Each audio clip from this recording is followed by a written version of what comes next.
और कलाकार भाई चमन लहरी जी के पिताजी को कि उनकी आज मृत्यु हो चुकी है। एक फास्ट मूविंग ट्रक से टक्कर जो है लगने के बाद उनकी ऑन स्पॉट डेथ हो गई। बहुत दुखद समाचार है पूरी रियासी के लिए। जो बेली राम जी थे उनकी उम्र लगभग 90 से ऊपर की थी।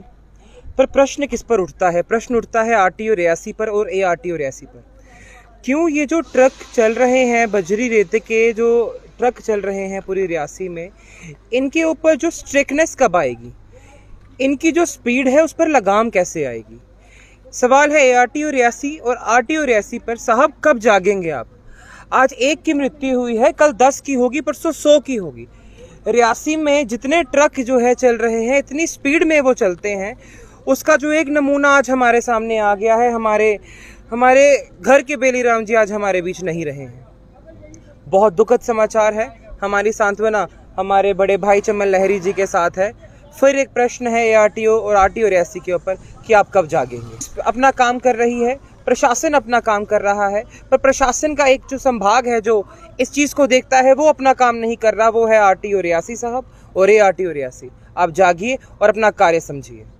ही दुखद समाचार है कि हमारे रियासी की जो जानी मानी आवाज़ चमन लहरी हैं, उनके जब हमने सुबह जब उनके घर के बाहर देखा तो डंपर के साथ जो है, एक हैवी डंपर के साथ उनके हैवी डंपर के टकराने से उनके पिताजी की सुबह ही अभी देहांत हुआ है।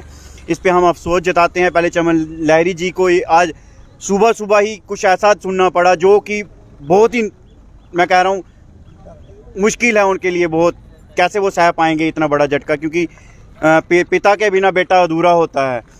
और सबसे बड़ी बात तो ये बताना चाहता हूँ कि जब हमने वहाँ के लोगों से भी वहाँ पे बात की, जब हम वहाँ पे पहुँचे तो लोगों का भी ये कहना था कि यहाँ पे जो डंपर की स्पीड है वो 100+ होती है। मैं तो ये कहता हूँ एआरटीओ रियासी का सोए हुए हैं।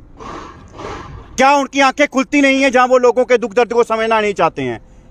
ये बात जो है वो ज्योतिपुरम रोड की है, ग्राम मोड़ से जो ज्योतिपुरम की ओर रोड जाता है।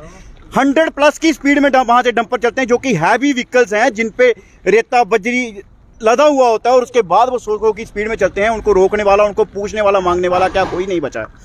ये तो दूर की बात है। मैं आपको एक छोटी सी बात बताता हूँ। जब एसआरएम कंपनी यहाँ पे काम कर रही है, जब उसके डंपर ग्राम मोड़ में शाम से लेके सुबह से लेके शाम तक लगातार 50 की स्पीड में ग्राम मोड़ की जो मेन ढलान है, मंदिर जो ऊपर शिव मंदिर से सीधी नीचे की ओर आती है, मैं कहता हूँ 50 की स्पीड में जब वो वहाँ से चलते हैं तो आप मुझे बताओ, छोटी गाड़ियों वालों को गाड़ी साइड करने के लिए जगह भी बड़ी मुश्किल से मिलती है।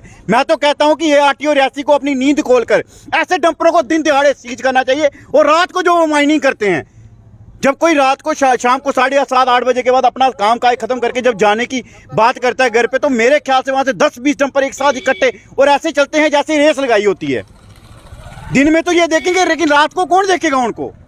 ये रात को अगर किसी के साथ हादसा हो जाए, ये तो दिन दिहाड़े हादसा करके डंपर वहाँ पे किसी की जान ले चुका है। आप बताओ कितना निंदनीय जो है हमारे डिस्ट्रिक्ट रियासी के अंदर ये हादसा हुआ है। एक ऐसी जानी मानी आवाज़ चमन लहरी, उनके पिताजी का मतलब डंपर के बजने से देहांत हो गया है। उस पर हम अफसोस जताते हैं और हम उनके साथ हैं कि आप टेंशन ना लो किसी बात की, हम आपके साथ खड़े हैं। लेकिन उनको सरकार की तरफ, इनकी जो हमारी रियासी एडमिनिस्ट्रेशन की तरफ से क्या देखना पड़ा कि डंपर 100 की स्पीड में जाकर उनके पिताजी को ठोक देगा।